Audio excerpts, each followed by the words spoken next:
Chers délégués, chers collègues, chers invités, je suis Hatem Essayem, président du comité pour la prévention de la torture depuis l'année 2017.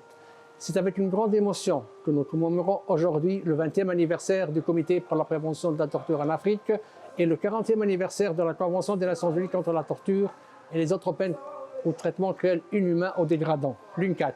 En tant que président du comité pour la prévention de la torture en Afrique, c'est avec humilité que je saisis l'occasion de m'adresser à vous et de réaffirmer notre engagement inébranlable en faveur de la prévention de la torture et des mauvais traitements sur notre continent. Aujourd'hui, je suis fier de souligner l'importance de l'observation générale numéro 4 sur le droit à réparation des victimes de la torture et autres peines ou traitements cruels, inhumains ou dégradants, adopté en 2017. Ce document historique fournit des orientations cruciales pour garantir la justice et les réparations aux victimes en reconnaissant leur dignité et leur droit à réparation. En outre, je tiens à souligner l'importance des règles d'Abidjan sur l'établissement et le fonctionnement des mécanismes d'alerte et de rapport à la Commission africaine des droits de l'homme et des peuples sur la situation de torture et autres peines ou traitements cruels, inhumains ou dégradants. Ces règles constituent un outil essentiel dans nos efforts collectifs pour renforcer les mécanismes de responsabilisation et prévenir la torture dans toute l'Afrique. Alors que nous commémorons ces anniversaires, nous devons également redoubler d'efforts pour renforcer l'état de droit et promouvoir les droits de l'homme sur notre continent. Grâce au plaidoyer, au renforcement des capacités et à la collaboration avec les gouvernements et la société civile, nous pouvons œuvrer à l'éradication de la torture sous toutes ses formes. Permettez-moi de partager avec vous une réflexion personnelle. Cette route que nous avons parcourue n'a pas été facile. C'est un honneur pour moi de continuer l'œuvre entamée par mes prédécesseurs qui avaient en charge ce comité. Les défis sont grands, sont multiples et sont difficiles et n'ont jamais été faciles à relever. Je voudrais prendre un moment pour rappeler et saluer la mémoire de feu Jean-Baptiste Nirunjeru, un collègue vénéré qui a joué un rôle essentiel dans la rédaction des lignes directrices de Robben Island. Son héritage continuera à nous inspirer dans notre quête de justice et de dignité pour tous. Je tiens à exprimer ma profonde gratitude à tous ceux qui ont contribué au succès du comité pour la prévention de la torture en Afrique au cours des 2 dernières décennies. Votre dévouement, votre passion et votre engagement nous inspirent à œuvrer pour un monde meilleur et plus juste. Je vous remercie. Saudações aos estimados delegados, colegas e amigos. O meu nome é Maria Teresa Manuela. Sou relatora especial para as prisões, condições de detenção e policiamento em África e também membro do Comitê para a Prevenção da Tortura em África. Ao reunirmos-nos hoje aqui para celebrar momentos importantes na jornada rumo aos direitos humanos e à dignidade, é com profunda honra que me dirijo a vós como membro do Comitê para a Prevenção da Tortura em África. Ao longo das últimas 2 décadas, o CPTA tem estado na vanguarda da proteção dos direitos dos detidos em todo o mundo e no continente africano.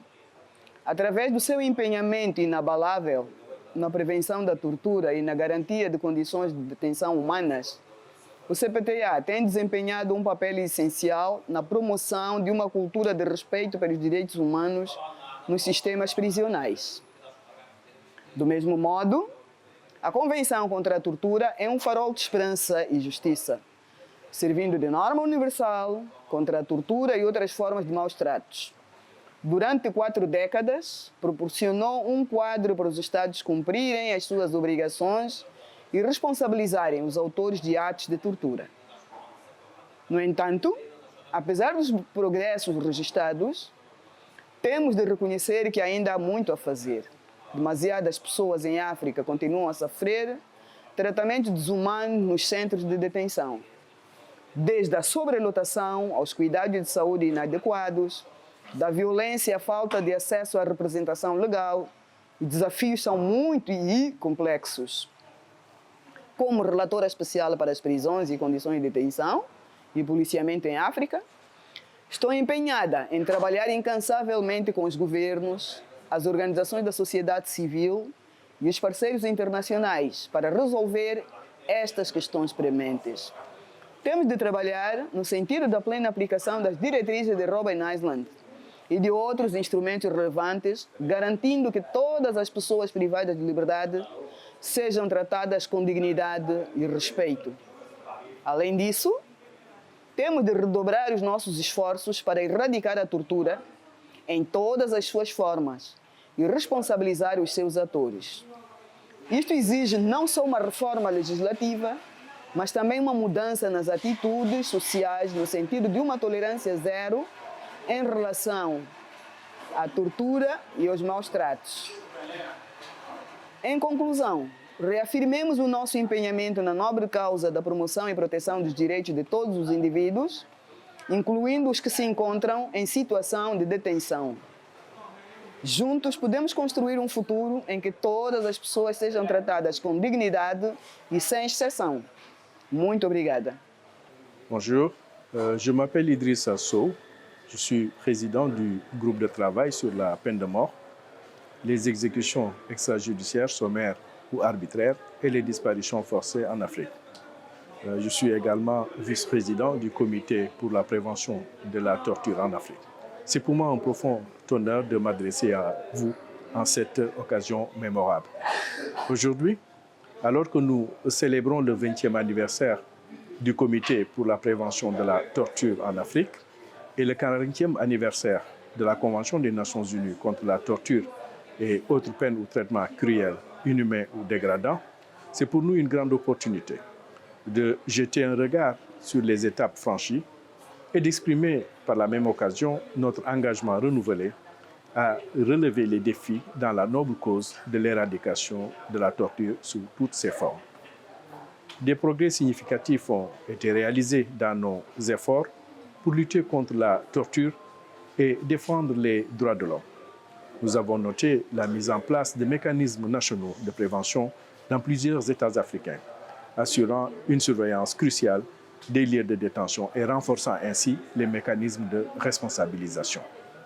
De plus, notre attention est portée sur le développement de la législation et des modèles visant à criminaliser la torture et à jeter les bases de réformes législatives promouvant l'interdiction et la prévention de la torture. Cependant, notre travail est loin d'être terminé. Nous devons continuer à plaider en faveur de la ratification de la Convention des Nations Unies contre la torture, ainsi que du protocole facultatif se rapportant à cette convention et aux autres peines ou traitements cruels, inhumains ou dégradants par tous les États africains. Ces instruments sont des outils essentiels de notre point de vue dans l'arsenal destiné à combattre la torture et à garantir la protection des droits des détenus.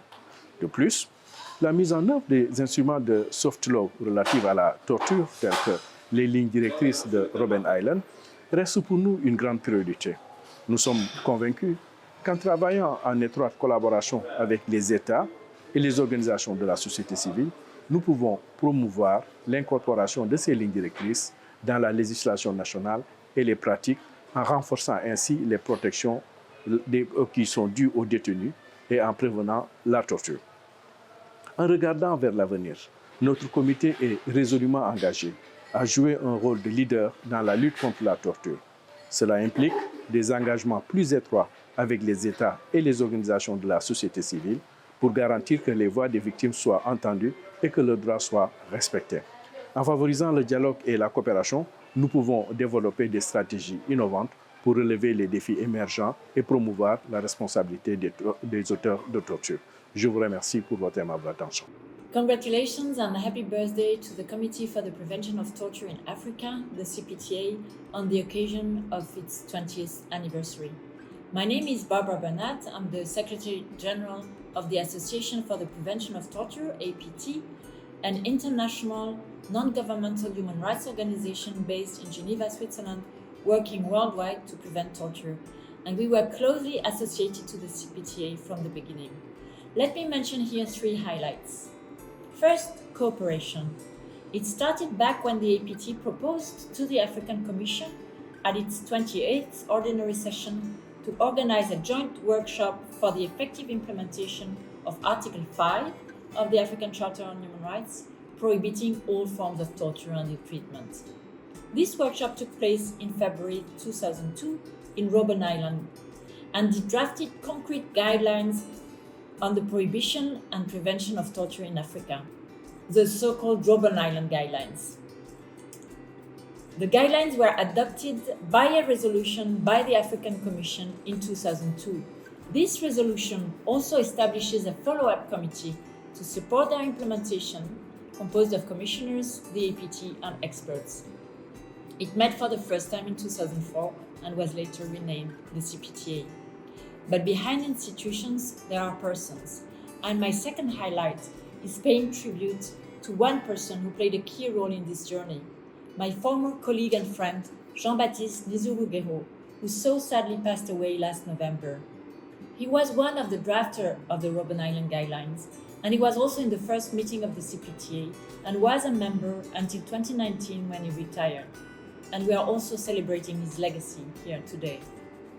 The third highlight is the key role of the CPTA in implementing the vision of torture prevention in Africa enshrined in the Robben Island Guidelines.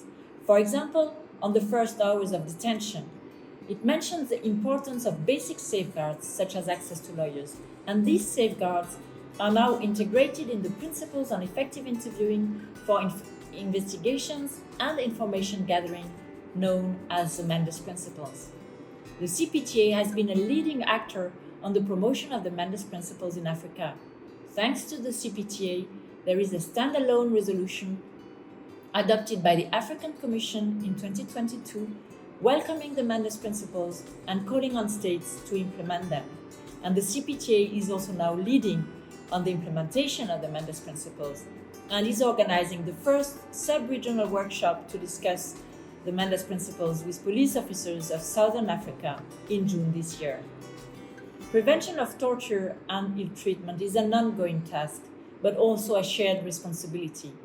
Together, we can prevent torture.